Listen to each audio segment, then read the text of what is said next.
In this video, let's learn how to divide 260 by 2 using the long division method.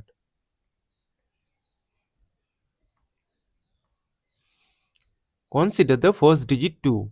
We know that 2 times 1 is 2. Subtract from 2 we get 0. Now 0 is less than 2. That is why we will bring down this 6 here. See that this is the number 6. So we can remove this 0. And we know that 2 times 3 is equal to 6. Subtract we get a 0. Again 0 is less than 2. That is why we will bring down the next adjacent number here.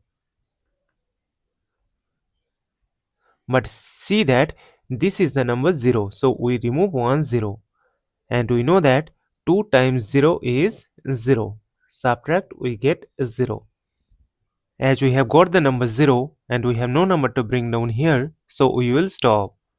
Therefore, 260 divided by 2 is equal to 130. And this is our final answer. Thank you for watching. Please like, share and comment on the video. Also do subscribe the channel.